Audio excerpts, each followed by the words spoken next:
Hello friends, welcome to knowledge college Network. और आज का हमारा टॉपिक है वॉलंटियरिंग। अच्छा, हमने वॉलंटियरिंग टॉपिक का चयन क्यों किया, इसके पीछे एक बहुत ही महत्वपूर्ण बात छिपी हुई है। जब भी हम वॉलंटियरिंग की बात करते हैं, हमारे तुम्हारे सबके दिमाग में क्या आता है? सबसे पहले क्या आता है? सबसे पहले आता है अरे फ्री का काम है यार, कौन करेगा। लेकिन इसके पीछे बहुत कुछ छुपा हुआ है और उसको जानना बहुत ज़रूरी है। पूरे वॉलंटियरिंग के कॉन्सेप्ट को हमें समझना बहुत ज़रूरी है। तो उसको समझने के लिए आज हमारे साथ है मिस्टर सचल अनेजा, जो कि पिछले 12-13 साल से वॉलंटियरिंग पर काम कर रहे हैं। तो चलिए हम उनसे बात करते हैं। Hi Sachal. Hi Dinesh. Welcome to knowledge college network. So Sachal, हमें सबसे पहले सबसे आसान शब्दों में बताइए कि ये वॉलंटियरिंग है क्या और इसकी इम्पोर्टेंस क्या है। तो वॉलंटियरिंग कुछ भी ऐसा काम जो आप एक निस्वार्थ भाव से बिना अपने फ़ायदा सोचे अगर किसी के लिए करते हैं, किसी व्यक्ति के लिए या किसी समुदाय के लिए, तो उसको वॉलंटियरिंग कहेंगे।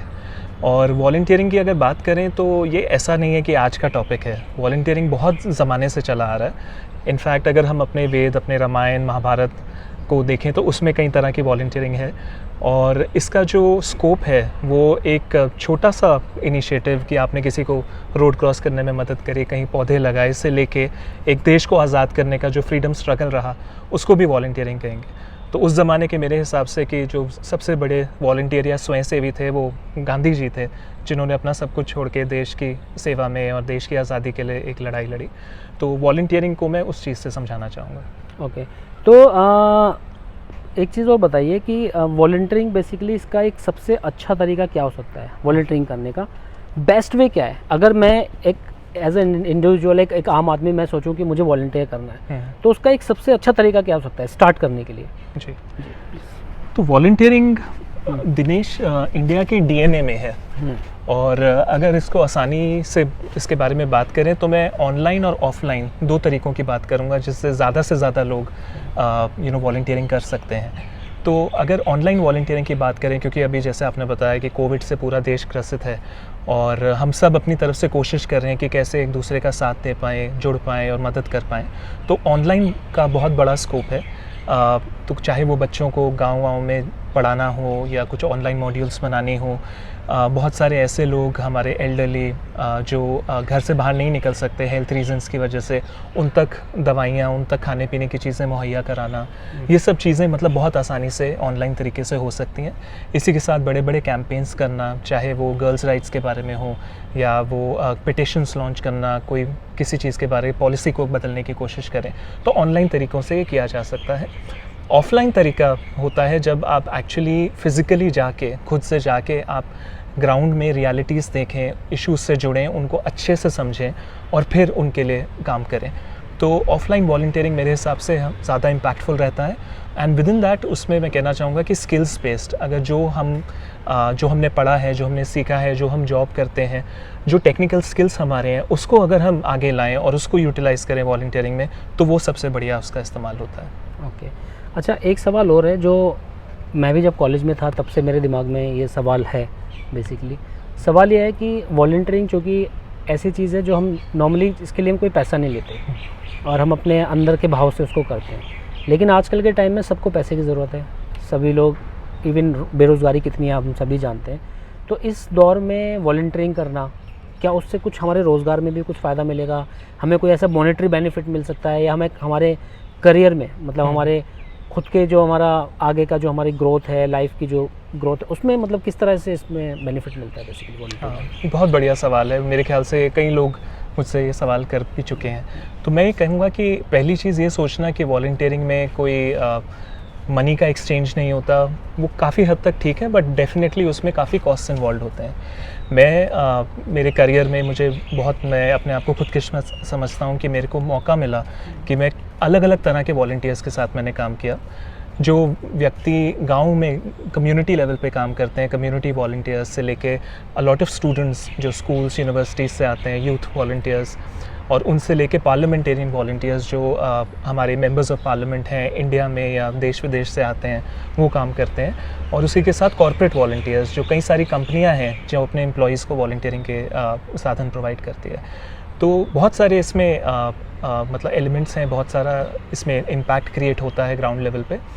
और अगर हम आज के जो हमारा कोविड वाला सिचुएशन है और इसमें यंग लोग जो काफ़ी एंग्शियस भी हैं और सोच रहे हैं कि कैसे मतलब ये हेल्प करेगा, तो बहुत सारे तरीके हैं। पहली चीज़ अगर हम देखें तो पूरे देश भर में या पूरी दुनिया भर में 180 करोड़ युवा हैं। युवा मैं उन लोगों को कहूँगा यूथ जो 15 से 35 साल की उम्र में हैं जी।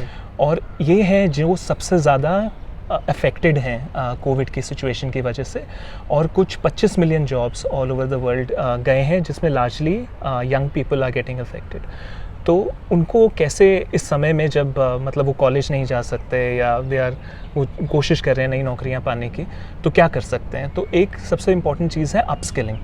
तो जो भी उनके अभी के स्किल सेट्स हैं, ये चीज़ को ध्यान में रखते हुए कि कोविड ने बहुत चीज़ें बदल दी हैं हमारे जीवन में। टेक्नोलॉजी का एक महत्वपूर्ण रोल था, बट अब वो जितना ज़्यादा बढ़ चुका है वो शायद पहले उतना इम्पोर्टेंट कभी था ही नहीं। और आने वाले समय में भी digital technology will be used हर चीज़ में, हर पेशे में, हर प्रोफेशन में। तो कैसे टेक्नोलॉजी को यूज़ करते हुए आप अपने स्किल सेट्स को अपग्रेड करें, अपने आप को तैयार करें नए चैलेंजेस के लिए, नई अपॉर्चुनिटीज़ के लिए। इकोनॉमिकली अगर हम देखें तो कोविड ऐसा नहीं है कि एक हेल्थ पेंडेमिक है, उसके साथ एक इकोनॉमिक पेंडेमिक हमें एक के साथ एक फ्री मिला है। तो इकोनॉमिक पेंडेमिक ऐसा है जिसको और ज़्यादा समय लगेगा सुधारने में। बट अगर हम हिस्ट्री को उठा के देखें, जब भी ऐसी तरह का कोई रिसेशन आया है या कभी भी इस तरह की कोई आर्थिक मुसीबत आई है देश भर में या दुनिया भर में, धीरे धीरे वो चीज़ रिपेयर हुई है और हम उस सिचुएशन से आगे बेटर ही हुए हैं। तो हालांकि अभी का जो समय है काफ़ी टेंशन भरा, काफ़ी नेगेटिव है, बट आने वाला समय बहुत पॉजिटिव होने वाला है और इसके आगे ग्रोथ और प्रोग्रेस ही है।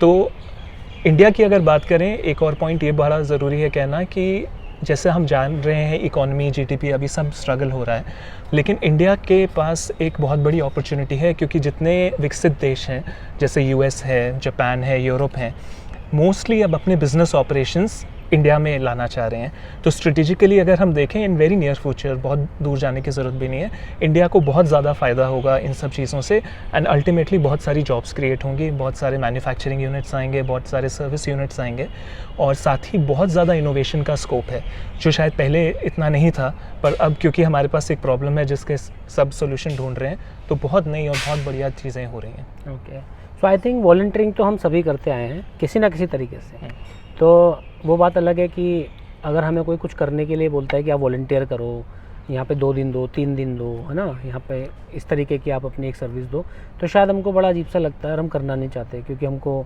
कुछ मॉनेटरी बेनिफिट नहीं दिख रहा होता। लेकिन हम कहीं ना कहीं इनडायरेक्ट वे में एक वॉलंटियर कर देते हैं। तो बेसिकली अगर मैं वॉलंटियरिंग को, चूँकि आप कितने सालों से काम कर रहे हैं इस फील्ड के अंदर, तो एक ऑर्गेनाइज्ड वे होता है इसको करने का, एक तरीका होता है कि इस तरीके से हमको कोई काम करना चाहिए। मतलब अगर मुझे कहीं वॉलंटियर करना है, जैसे अभी कोरोना वायरस फैला हुआ है, तो हम कहीं ना कहीं अभी किसी पड़ोसी की हेल्प कर देते हैं, है ना, हम लोग आगे आते हैं तो किसी को खाना खिलाते हैं या कहीं हम किसी के लिए कुछ अरेंजमेंट करते हैं, किसी को क्वारंटीन करने का स्पेस नहीं है तो उसको क्वारंटीन करने की जगह प्रोवाइड करवाते हैं। इस तरह की वॉलंटियरिंग आजकल बहुत हो रही है। तो इसका कोई, आप जिस तरीके से इतने सालों से काम कर रहे हैं, कोई ऐसा कोई मेथड आप इसमें बताते थे लोगों को कि इस तरीके से आप वॉलंटियर कर सकते हो, ये तरीके होते हैं वॉलंटियर करने के, इस तरह का कुछ? जी जी बिल्कुल। तो पहली बात ये कहना चाहूँगा कि 70% जो दुनिया भर में वॉलंटियरिंग होती है वो इनफॉर्मल होती है। जैसे आपने कहा कि लोग आपस में अपने पड़ोस में हेल्प करते हैं या कुछ अगर खाने का लंगर ऑर्गेनाइज करते हैं गरीब लोगों के लिए, तो ये सब छोटे मोटे तरीके हैं करने का। बट वॉलंटियरिंग अपने आप में एक सेक्टर है, एक बहुत ही ऑर्गेनाइज्ड वे में इसको किया जाता है और जितना आप इसको ज़्यादा अच्छे से समझेंगे, जितना आपको इससे अच्छे से मैनेज करेंगे, उतना ही बेटर ये रिज़ल्ट आपको देगा। तो जैसे कि अगर हमारे पास जैसे कई तरह के एक्सपर्ट्स आते हैं जो अपने अपने फील्ड में माने हुए हैं और वो आके वॉलंटियर करते हैं, कुछ भी समय हो सकता है, चाहे 1 सप्ताह के लिए करें, 1 महीने के लिए करें, कहीं कहीं इवन कॉर्पोरेट वॉलंटियर्स जो कंपनीज़ के द्वारा आते हैं वो 1-1 साल भी वॉलंटियर करते हैं। और उसमें होता ये है कि जिस ऑर्गेनाइजेशन में वो वॉलंटियर कर रहे हैं या जिस कम्युनिटी में वो वॉलंटियर कर रहे हैं, हम उसकी बहुत अच्छी नॉलेज रखते हैं और उनको भी उनकी कैपेसिटी बढ़ाते हैं कि कैसे जो व्यक्ति आ रहे हैं वॉलंटियर करने, उनके आने से इनको मैक्सिमम बेनिफिट हो सकता है। तो काम करने की ज़रूरत इनके लेवल पे भी है। ऐसा नहीं है कि कोई आया, उसने जादू की छड़ी घुमाई और एकदम से सब चीज़ें बदल गई। और मेरे ख्याल से स्पेशली जो हमारी यंग ऑडियंसेस हैं, यंग लोग हैं, उनको मैं बहुत ज़्यादा मोटिवेट करूँगा वॉलंटियरिंग करने का। क्योंकि अगर मैं खुद की जर्नी की बात करूँ, मैंने अपने करियर की शुरुआत एक कंपनी के साथ करी और क्योंकि मेरे बचपन में इन माई स्कूल और कॉलेज में मैंने इतनी ज़्यादा वॉलंटियरिंग वर्क किया था, तो मुझे लगा कि क्यों ना मैं इसी को अपना करियर बनाऊं। और आजकल कई सारे लोग हैं जो इस तरह से सोच रखते हैं, और उसमें बेनिफिट ये है कि अगर आप वॉलंटियरिंग करते हैं, ऐसा नहीं होगा कि 3 महीने आपने कुछ काम किया या एक हफ्ता कहीं कुछ काम किया तो एकदम से चीज़ें बिल्कुल बदल जाएंगी। पर आप जो उसमें से सीख के निकलेंगे, मैं मानता हूँ कि कहीं ना कहीं आपका फैब्रिक चेंज हो जाएगा। तो आप लाइफ में जो डिसीजंस लेंगे, आप रिलेशनशिप्स में जो डिसीजंस लेंगे, आपका बिहेवियर, आपका एटीट्यूड, एक वॉलंटियरिंग एक्सपीरियंस वो सब कुछ बदल देता है। और आपको दिखेगा स्लोली अपनी हर चीज़ में। ऑफिसेज़ में हम लोगों ने देखा है, क्योंकि मैं कॉर्पोरेट वॉलंटियरिंग पे मैंने बहुत काम किया है कई बड़ी कंपनियों के साथ। तो जब कोई एम्प्लॉय वॉलंटियर करते हैं तो हम उनको उनकी पूरी जर्नी को समझने की कोशिश करते हैं कि उनके बिहेवियर्स, एटीट्यूड्स क्या थे बिफोर वॉलंटियरिंग, ड्यूरिंग वॉलंटियरिंग और वॉलंटियरिंग ख़त्म करने के बाद। तो बहुत सारे लोगों का हमने देखा है कि उनके जो लाइन मैनेजर हैं, उनके बॉसेस हैं, सीनियर्स हैं, उन्होंने हमें बताया कि वॉलंटियरिंग करने के बाद एक अलग नज़रिया मिल जाता है लोगों को। जो काम वो अपने क्लाइंट्स के लिए करते हैं अपने ऑफिसेज़ में, वही काम वो पूरा री इंजीनियर करते हैं अपने डेवलपमेंट के काम में।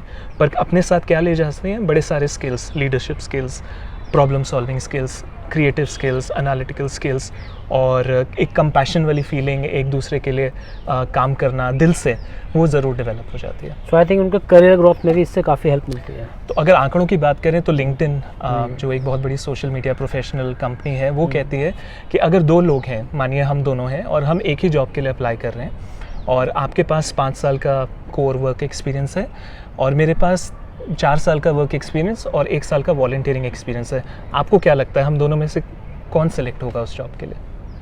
ऑफ कोर्स जिसके पास एक्स्ट्रा एक्सपीरियंस है, जैसे इसने वॉलंटियर भी किया है, प्लस में उसके पास 4 साल का एक्सपीरियंस है, ऑफ कोर्स आई थिंक वो तो वही होना चाहिए मेरे हिसाब से। बिल्कुल। तो बेसिकली कंपनीज भी ये रियलाइज़ कर रही हैं कि आने वाली जो वर्कफोर्स है, जो मिलेनियल पॉपुलेशन है, जब वो करियर्स भी चूज़ करते हैं, किसी कंपनी में इंटरव्यू देते हैं, एक सवाल जो उनकी तरफ से हमेशा आता है वो ये होता है कि कंपनी वॉलंटियरिंग और सोशल इशूज़ से कैसे जुड़ी हुई है, उनका कॉर्पोरेट सोशल रिस्पॉन्सिबिलिटी प्रोग्राम कैसा है। और लिंक्डइन ने जाके कहा है कि 35% अगर आप की वॉलंटियरिंग एक्सपीरियंस है तो आपकी प्रोफाइल शॉर्टलिस्ट होना और आपको सिलेक्ट होना एक इंडस्ट्री स्टैंडर्ड के तौर पे देखा जा रहा है, क्योंकि ये जो स्किल सेट्स आप गेन करते हैं ये आपको किसी कॉर्पोरेट ट्रेनिंग या क्लासरूम में नहीं मिल सकता। एग्जैक्टली। तो खैर आज हमने सचल से बात की और बहुत सारी कुछ बारीकियों को समझा वॉलंटियरिंग की, और मेरा खुद का पर्सपेक्टिव चेंज हो गया है। तो खैर मुझे लगता है कि अगर आपको और ज़्यादा वॉलंटियरिंग के बारे में जानता है तो हम आपको एक नीचे एक लिंक दे रहे हैं, आप उस पर क्लिक करके वॉलंटियरिंग के बारे में और ज़्यादा जान सकते हैं। और अभी सब लोग परेशान हैं, आप भी परेशान हैं, हम भी परेशान हैं, पूरे वर्ल्ड में कोविड फैला हुआ है, तो इस वक्त पे पूरी दुनिया में लोग वॉलंटियरिंग कर रहे हैं, तो क्यों ना हम और आप मिलकर भी वॉलंटियरिंग करें। तो शायद हम सबको मिलकर इसमें हाथ आगे बढ़ाना चाहिए, एक दूसरे की मदद करनी चाहिए, और मदद के साथ साथ अगर हमको कुछ सीखने के लिए भी मिल जाए तो इससे अच्छा क्या हो सकता है। तो खैर इसके बारे में और ज़्यादा जानने के लिए आप नीचे लिंक पर क्लिक करें और देखते रहें नॉलेज कॉलेज नेटवर्क, और चैनल को सब्सक्राइब और लाइक करना ना भूलें please. Thank you so much.